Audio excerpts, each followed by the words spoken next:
Assalamualaikum and hi, my name is Muhammad Bashir bin Muhammad Nazri.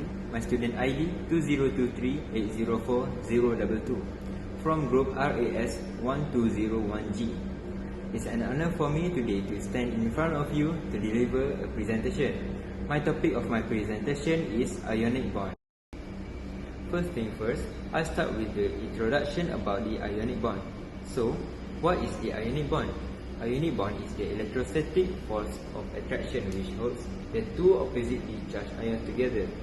A chemical bond is formed between two atoms by the complete transfer of one or more electrons from one atom to the other, as a result of which the atoms attain their nearest inert gas configuration.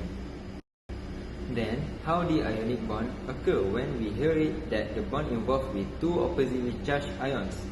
There are primarily three ways in which two atoms combine to lose energy and to become stable. One of the ways is by donating or accepting electrons to complete their octet configuration or duplet configuration. Type of linkage from the electrostatic attraction between oppositely charged ions, which are cation for positive charge and anion for negative charge, to an ionic compound. Ionic bonds from when the valence electrons in one atom are transferred permanently to another atom.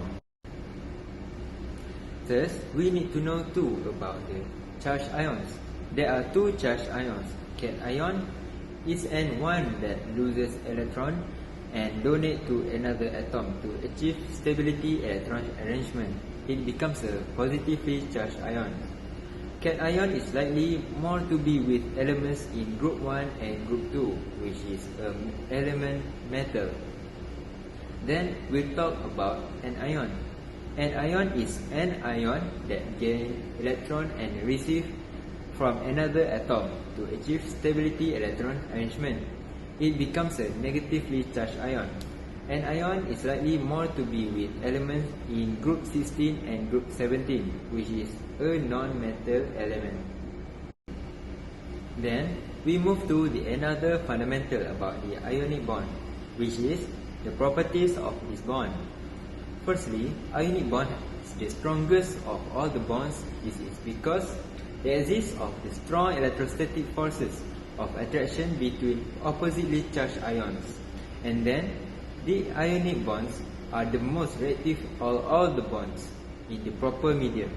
This is because ionic bond has charge separation between positive and negative ions. Moreover, the ionic bond molecules have high melting and boiling point because of the large amounts of energy needed to break the many strong bonds in an ionic compound. Last properties is the ionic bond molecules in their aqueous solutions or in the molten state are good conductors of electricity. This is due to the presence of ions which acts as charge carriers. Now, let's continue with a bit example of ionic compounds. As we know, ionic bonds are atomic bonds formed by the attraction of two ions with opposite charges. As example, sodium chloride is one of example of ionic bonds.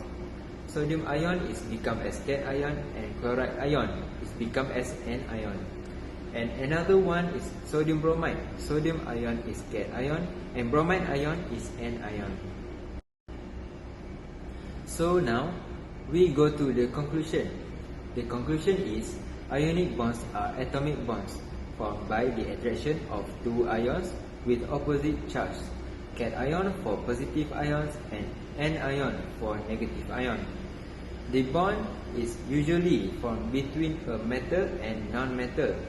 The bond's structure is stiff, strong, and frequently crystalline and solid. This bond can conduct electricity due to the presence of ions which acts as charge carriers. Now, thank you for lending me your ears and paying attention to my presentation. I hope this presentation will increase your understanding regarding to the ionic bond concept. Thank you.